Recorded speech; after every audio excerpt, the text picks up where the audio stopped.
Christ love India channel के सभी दर्शकों को प्रभु यीशु मसीह के नाम में जय मसीह की। परमेश्वर आपको आशीष दे और परमेश्वर की दया आपके परिवारों पर बनी रहे। क्राइस्ट लव इंडिया चैनल देखने के लिए और परमेश्वर के पवित्र वचनों को सुनने के लिए मैं आपका स्वागत करता हूं। प्रिय दोस्तों, परमेश्वर के वचन कुछ इस तरह हैं जैसे आप सड़क से होकर जाते हैं और सड़क पर एक बड़ा सा बोर्ड आप लगा देखते हैं जिस पर मोटे मोटे बड़े बड़े अक्षरों में लिखा होता है, सावधान आगे गहरी खाई है। जो व्यक्ति उस पर विश्वास करता है वो आगे नहीं जाता है और वो खाई में नहीं गिरता है और वो बच जाता है, उसके प्राण बच जाते हैं, वो घायल होने से बच जाता है। और जो व्यक्ति उस बात पर विश्वास नहीं करता वो आगे दंदनाता हुआ सीधा चला जाता है, वो खाई में गिर जाता है और या तो वह लहू लुहान और घायल होकर बच जाता है सौभाग्य से, या वो मर जाता है, उसकी मृत्यु खाई में गिरकर हो जाती है। परमेश्वर के बेटे बेटियों, परमेश्वर के पवित्र वचन भी हमेशा इसलिए प्रचार होते हैं कि वे मनुष्य को आने वाली घटनाओं से सावधान करें। परमेश्वर के पवित्र वचन भी इसलिए प्रचार होते हैं कि वे मनुष्य को परमेश्वर के भयानक क्रोध और प्रकोप से बचने के लिए सावधान करें।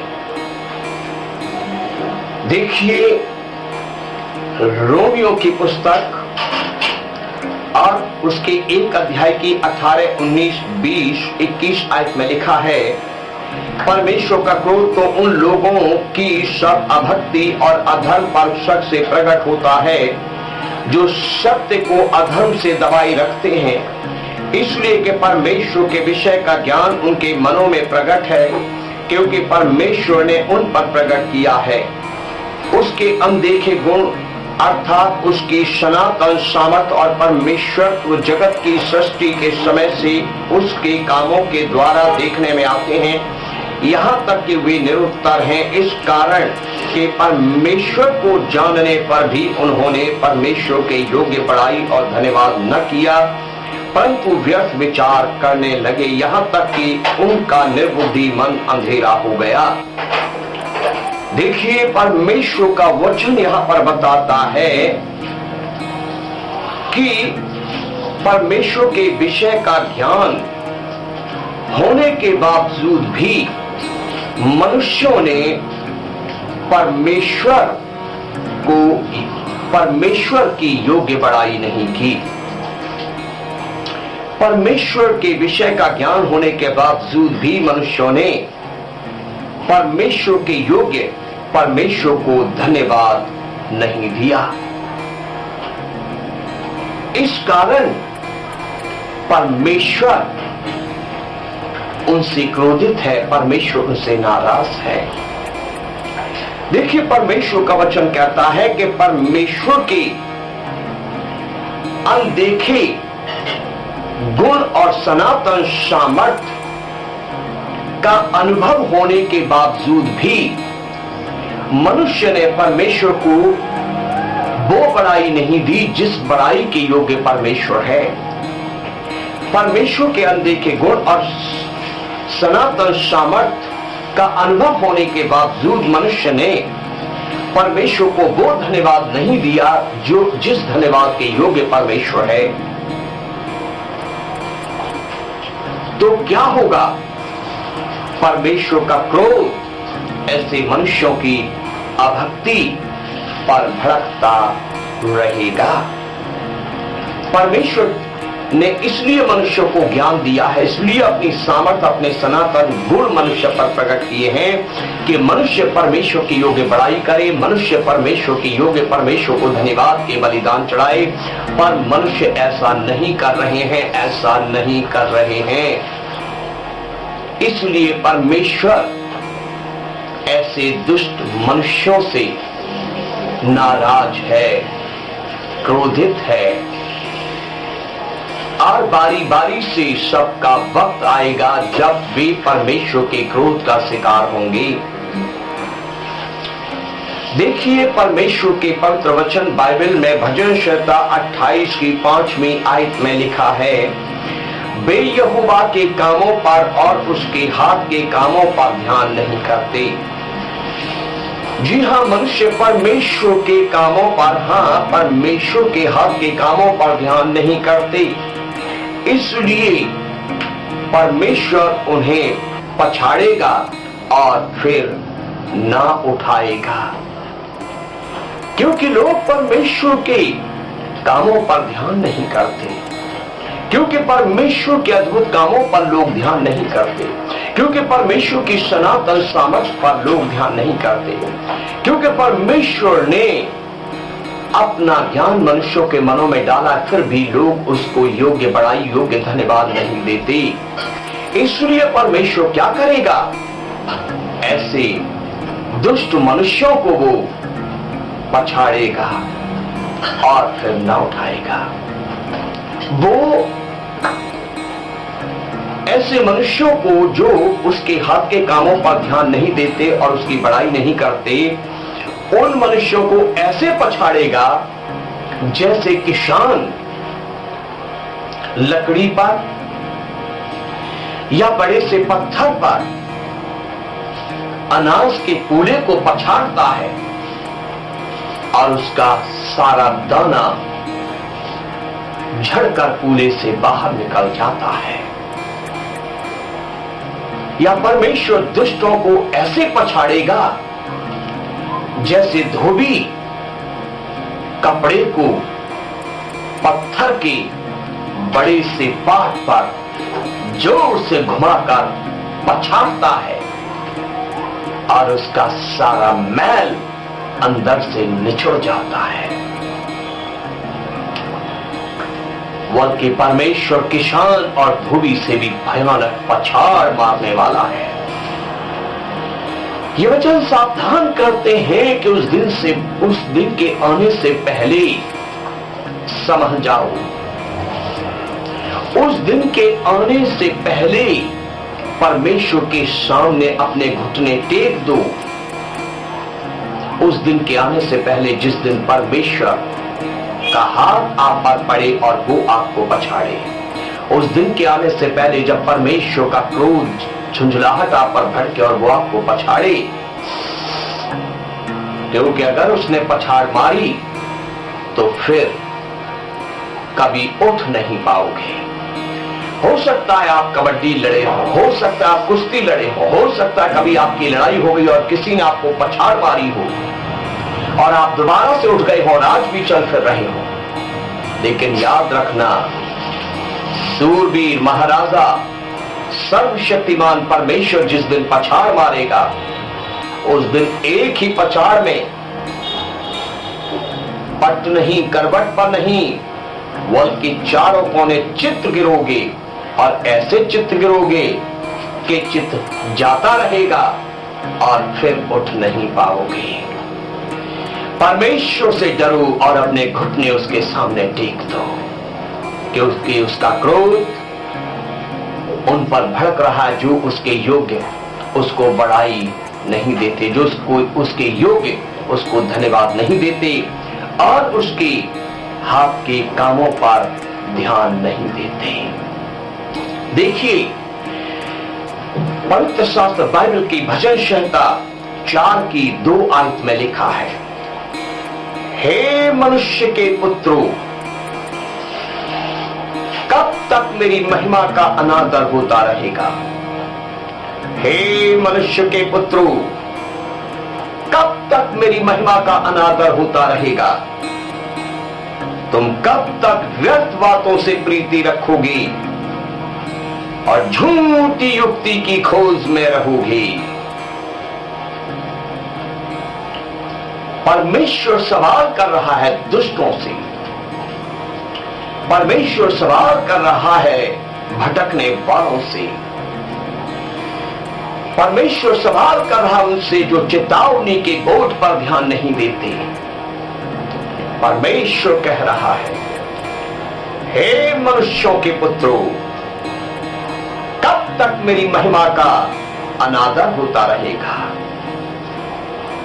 कब तक तुम मुझे महिमा नहीं दोगे? कब तक तुम मेरे योग्य मुझे बड़ाई की भेंटें नहीं चढ़ाओगे? कब तक तुम मेरे योग्य मुझे धन्यवाद की भेंटें नहीं चढ़ाओगे? कब तक भागते रहोगे? कब तक झूठी बातों पर विश्वास करोगे? कब तक झूठ को सच बनाते रहोगे?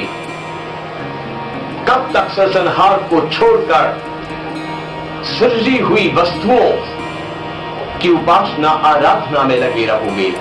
कब तक? संभल जाओ, संभल जाओ, वो तुम्हें देख रहा है। संभल जाओ, वो मनुष्य नहीं, वो परमेश्वर है। लौट आओ और परमेश्वर के सामने घुटने टेक दो। उसकी क्रोध के भड़कने से पहले, उसके क्रोध की आग तुम्हारे सिरों पर आने से पहले उसके सामने घुटने टेक दो। उसकी भस्म करने वाली आग तुम्हारे ऊपर पड़ने से पहले उसको समर्पण कर दो। अपने घुटने उसके सामने टेक दो। अपने पापों को मान लो, अपने पापों को छोड़ दो और प्रभु यीशु को अपना मुक्तिदाता ग्रहण कर लो। ओ हालेलुया! सावधान, सावधान हो जाओ। देखो पवित्र बाइबल की पुस्तक भजन संहिता 50 की 22 आयत में लिखा है, हे परमेश्वर को भूलने वालों,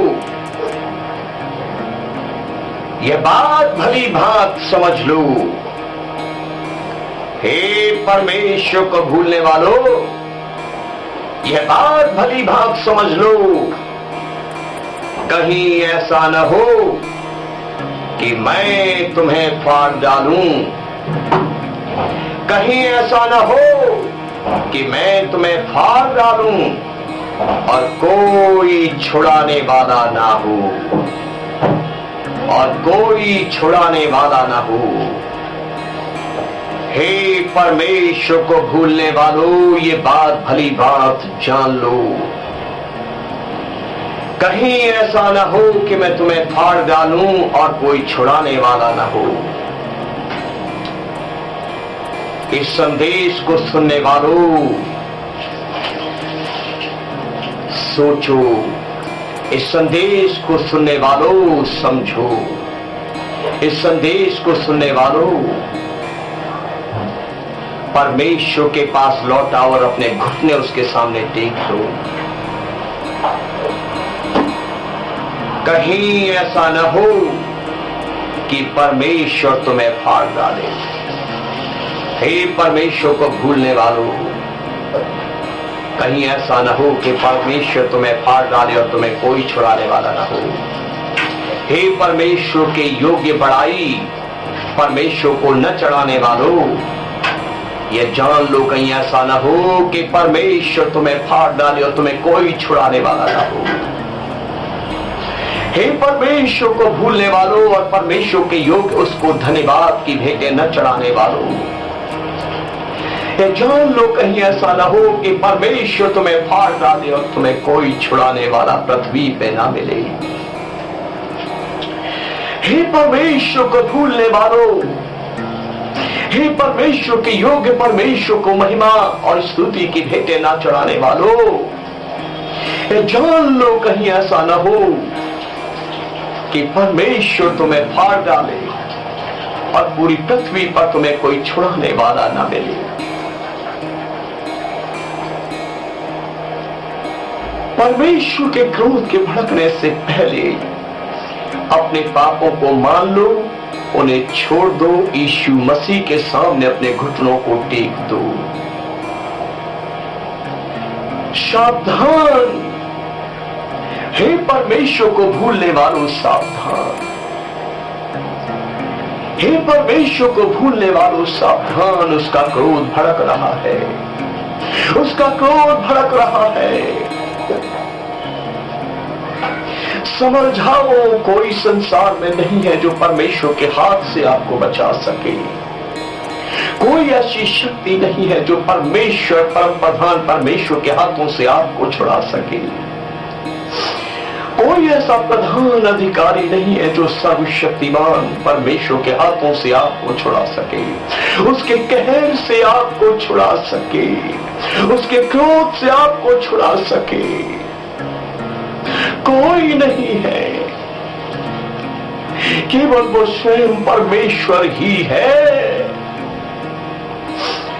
जो आपको माफ कर सकता है, आपको क्षमा कर सकता है, आपके गुनाहों को अपने खाते से मिटा सकता है। वो केवल परमेश्वर ही है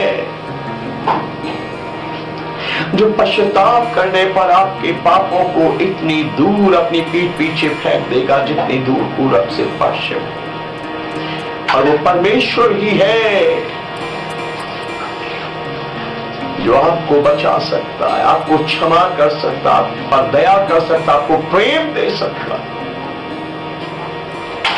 अभी वक्त है, समझ जाओ। ऐसे वक्त बार बार नहीं मिलते हैं, ऐसे संदेश बार बार कानों में नहीं पड़ते हैं। आज इन वचनों पर विचार करो, आज इन वचनों पर सोचो, इससे पहले कि उसकी आग आप पर बरसने लगे, इससे पहले कि आपका जीवन, आपका घराना उसके क्रोध का शिकार हो जाए। सर्वशक्तिमान परमेश्वर के पास लौट आओ और अपने अहंकार से पश्चाताप करो, अपने घमंड से पश्चाताप करो। भटके हुए मार्ग से फिर जाओ, परमेश्वर के पास लौट आओ, वो बुला रहा है। ओ हालेलुया। इन वचनों से परमेश्वर आपको आशीष दे। मसीह में मेरे आदरणीय भाइयों बहनों, यदि आपने अब तक हमारा चैनल सब्सक्राइब नहीं किया है तो इस चैनल को सब्सक्राइब कीजिए और एक घंटी का निशान उभरता है, बेल आइकन, कृपया उसे भी अपनी उंगली से दबा दीजिए ताकि जब जब हम चैनल पर संदेश अपलोड करें उसकी नोटिफिकेशन आपको मिले, आप संदेश सुने और आशीष पाएं। प्रभु यीशु मसीह का अनुग्रह आपकी आत्मा के साथ प्रभु यीशु के बादलों पर दोबारा आगमन तक हमेशा बना रहे।